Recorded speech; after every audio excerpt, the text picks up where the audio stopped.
Welcome to Thanjavur maths. இந்த வீடியோவில் நம்ம பார்க்க போகிறது 12th ஸ்டாண்டர்டுக்கான கண்டினியூட்டி அண்ட் டிஃப்ரென்ஷியபிலிட்டி அப்படிங்கிற சாப்டரில் டிஃப்ரென்ஷியபிலிட்டி பற்றி தான் பார்க்க போகிறோம். இது வந்து ரொம்ப ஒரு இன்ட்ரெஸ்டிங்கான சாப்டர். இப்படி வந்து கண்டினியூட்டி வந்து கொஞ்சம் புதுசாக இருக்கும் போது நமக்கு வந்து குழப்பமாக இருக்க மாதிரி இருந்திருக்கும். பட் சம்ஸ் போட ரொம்பவே ஈஸியாக இருந்துச்சு இல்லையா? அதே போல் தான் இந்த டிஃப்ரென்சியேஷனும் வந்து ரொம்பவே ஒரு இன்ட்ரெஸ்டிங்கான ஒரு சாப்டர். என்னென்னா இதில் வந்து மெயினாக நம்ம சில ஃபார்முலாஸ் மட்டும் நம்ம வந்து மக்கப் பண்ணிக்கிற மாதிரி இருக்கும். அந்த ஃபார்முலாஸ் தெரிஞ்சிச்சு அண்ட் மெத்தட் வந்து கண்டினியூட்டி மாதிரி இதுலேயே ஒரே ஒரு மெத்தட் தான். என்ன மெத்தட் அப்படின்றத நம்ம வந்து கேட்ச் பண்ணிட்டோம் அப்படின்னா டிஃபரன்சியேஷன் வந்து ரொம்ப ஒரு சிம்பிளான ஒரு சாப்டர். ஓகே, இதில் தான் வந்து நிறைய எக்ஸசைஸ் இருக்குது, நிறைய கொஷின்ஸ் இதுலேருந்து நிறைய கேட்பாங்க. அண்ட் இது வந்து அடுத்த வருஷத்துக்கு, அதாவது நீங்கள் மேபி காலேஜில் படிக்கிறதுக்கும் இது வந்து ஒரு பேஸாக இருக்கும். இன்ஜினியரிங் ஸ்டூடெண்ட்ஸாக இருந்தாலும் சரி, இல்லை மேக்ஸ் ரிலேட்டடாக நீங்கள் எந்த கோர்ஸ் எடுத்தாலும் இந்த டிஃப்ரென்சியேஷன் வந்து ரொம்ப இம்பார்ட்டண்ட் சாப்டர் அப்படின்னே சொல்லலாம். ஸோ இந்த டிஃப்ரென்சியேஷனை வந்து நம்ம ஸ்டார்ட் பண்ணுவோம். இதில் ஏதாவது உங்களுக்கு வந்து டவுட்ஸ் இருந்தாலோ இல்லை ஏதாவது புரியாமல் இருந்தாலோ வந்து கமெண்ட் செக்ஷனில் கண்டிப்பாக கேளுங்க. இதில் கிளியராக இருங்க. இன்ட்ரொடக்ஷனில் எந்த டவுட்டுமே இருக்கக்கூடாது. ஓகே, ஸோ ஃபஸ்ட்டு நம்ம சேனலை சப்ஸ்கிரைப் பண்ணாமல் இருந்தீங்கன்னா சப்ஸ்கிரைப் பண்ணி வச்சுக்கோங்க. வாங்க வீடியோக்குள்ளே போகலாம். ஸோ டிஃபரன்சியேஷன் அப்படின்றது வந்து நீங்கள் 11th ஸ்டாண்டர்ட்லேயே உங்களுக்கு ஒரு ஐடியா இருக்கும். டெரிவேட்டிவ்ஸ் அப்படின்னு சொல்லி பார்த்துருப்பீங்க. லிமிட்ஸ் அண்ட் டெரிவேட்டிவ்ஸ் அப்படின்னு சொல்லிட்டு சேம் திங் தான். அதை தான் வந்து நம்ம இங்கேயும் வந்து இன்ட்ரொடக்ஷன்லேயே அதை தான் நம்ம பார்க்க போகிறோம். அதுலேயே இன்னும் கொஞ்சம் வந்து இன்னும் நிறைய ஃபார்முலாஸ் வந்து இதில் ஆட் ஆகிருக்கும். 11th ஸ்டாண்டர்டில் ஒரு சில ஃபார்முலாஸ் தான் படிச்சிருப்பீங்க. இப்போ இந்த வருஷம் வந்து இன்னும் கொஞ்சம் ஃபார்முலாஸ் மட்டும் தான் ஆட் ஆகிருக்கு. ஸோ அது என்ன அப்படின்னு சொல்லி பார்க்கலாம். எப்போவுமே நம்ம வந்து ஒரு ஃபங்க்ஷன் வந்து எஃப் ஆஃப் எக்ஸ் அப்படின்றது தான் நம்ம வந்து எப்போவுமே ஒரு ஃபங்க்ஷன் அனுப்போம் இல்லையா? ஸோ இது ஒரு டிஃபரன்சியேஷன் இருக்குது பார்த்தீங்களா? அதை நம்ம எப்படி சொல்லுவோம்னா எஃப் டேஷ் ஆஃப் எக்ஸ் அப்படின்னு சொல்லுவோம். இதுதான் வந்து டிஃபரன்சியேஷன். இது எதை வச்சு டிஃபரன்சியேஷன் பண்ணுறோம் அப்படின்னு சொன்னால் with respect to X. With respect to X. Okay, எல்லா டிஃபரன்சியேஷனுமே நம்ம போட போகிறது வித் ரெஸ்பெக்ட் டு எக்ஸ் தான் நம்ம வந்து டிஃபரன்ஷியேட் பண்ண போகிறோம். ஸோ இதுதான் வந்து எஃப் டேஷ் ஆஃப் எக்ஸ். இதுக்கு வந்து ஒரு ஃபார்முலா ஒன்று இருக்குது. இது நீங்கள் 11th பார்த்துருப்பீங்க. F dash of X is equal to limit H tends to 0 F of X plus H minus F of X divided by H. இதுதான் வந்து பேசிக் ஃபார்முலா. நீங்கள் டெரிவேட்டிவில் பார்த்துருப்பீங்க. இதுக்கு பேர் வந்து ஃபஸ்ட் டெரிவேட்டிவ் அப்படின்னு பேர். மோர் தென், அதாவது செகண்ட் டெரிவேட்டிவ், தேர்ட் டெரிவேட்டிவ் இப்படிலாம் கூட இருக்குது. பட் நம்ம இனிஷியலாக பார்க்க போகிறது ஃபஸ்ட் டெரிவேட்டிவ் தான். இப்போ ஃபஸ்ட் டெரிவேட்டிவ்க்கு ஃபார்முலா என்னென்னு பார்த்தீங்கன்னா limit H tends to 0 F of X plus H minus F of X divided by H. Okay, next இதில் சில கண்டிஷன்ஸ் வந்து இருக்குது. அது என்னென்ன அப்படின்னு சொல்லி பார்க்கலாம். இப்போது u plus R minus v the whole dash. இந்த டேஷ் அப்படின்னு சொன்னாலே வந்து டிஃபரன்சியேஷன் தான். டேஷ் அப்படின்னு போட்டிங்கனாவே இந்த சாப்டர் ஃபுல்லாக இந்த டேஷ் அப்படிங்கிறது எதை வந்து குறிக்கும் அப்படின்னு பார்த்தீங்கன்னா டிஃபரன்சியேஷன் அப்படின்னா டேஷ் அப்படின்னு அர்த்தம். ஓகே, அப்போ u plus R minus v the whole dash இது எப்படி எழுதலாம்னா u dash plus v dash அப்படின்னு எழுதலாம். u டேஷ் மைனஸ் v டேஷ்னு எழுதலாம். இது ரெண்டுக்கும் காமனாக தான் இந்த மாதிரி போட்டிருக்காங்க. நெக்ஸ்ட்டு இதுலேயே இப்போது டாட் வருதுன்னு வச்சுக்கோங்க. u into v the whole dash ரெண்டு மல்டிப்ளிகேஷனில் இருக்கும்போது எப்படி டிஃபரன்ஷியேட் பண்ணணும் அப்படின்னா u into v dash plus v into u dash. அதாவது ஒரு இதில் v-ஐ டிஃபரன்ஷியேட் பண்ணணும், இன்னொரு டேர்மில் வந்து u-வை டிஃபரன்ஷியேட் பண்ணணும். இதுவே வேறு எப்படி வந்து வரலாம் அப்படின்னா u by v the whole dash. இப்போ இது வந்து டிவிஷனில் இருக்குது. இப்படி இருந்துச்சு அப்படின்னு சொன்னால் u dash v minus u v dash divided by v square. இந்த டேர்ம்ஸ் வந்து நீங்கள் மாற்றி போடக்கூடாது. ஃபஸ்ட்டு டேர்ம் வந்து u டேஷ் v தான் வரணும், செகண்ட் டேர்ம் தான் u v டேஷ் வரணும். Okay, divided by v square. So இதுவும் வந்து இது எல்லாமே வந்து ஃபார்முலாஸ் தான். இது எல்லாமே நீங்கள் கண்டிப்பாக மக்கப் பண்ணி தான் ஆகணும்.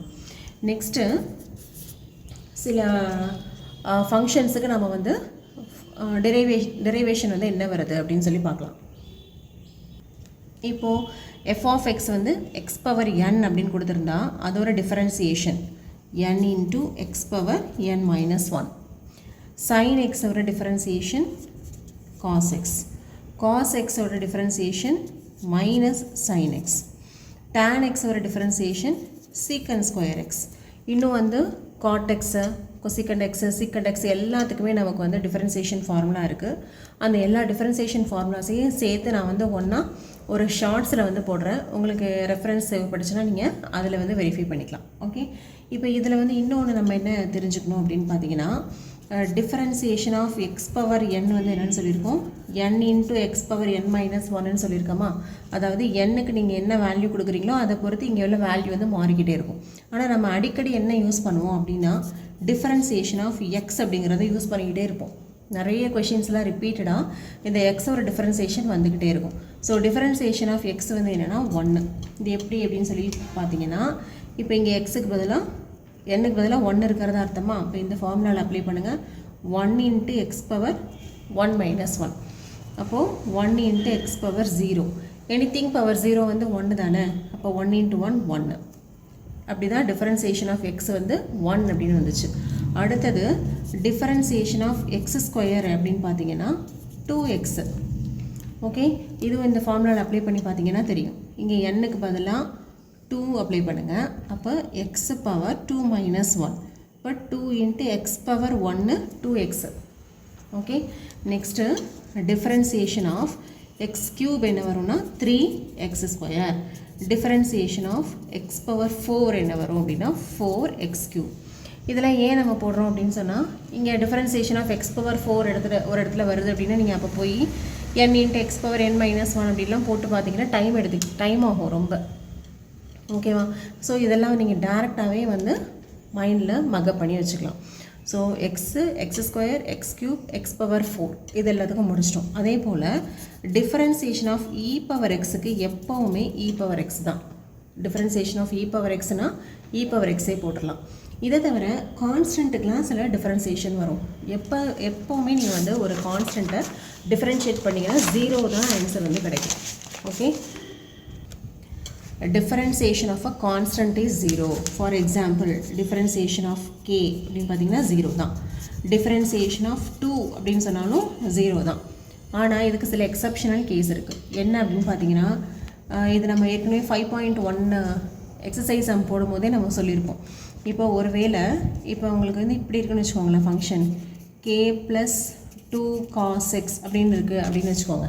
இப்போ இதை வந்து டிஃபரன்ஷியேட் பண்ணுறீங்க. இப்போ இதில் கேன்னு ஒரு கான்ஸ்டன்ட் இருக்குது, 2 அப்படின்னு சொல்லிட்டு ஒரு கான்ஸ்டன்ட் இருக்குது.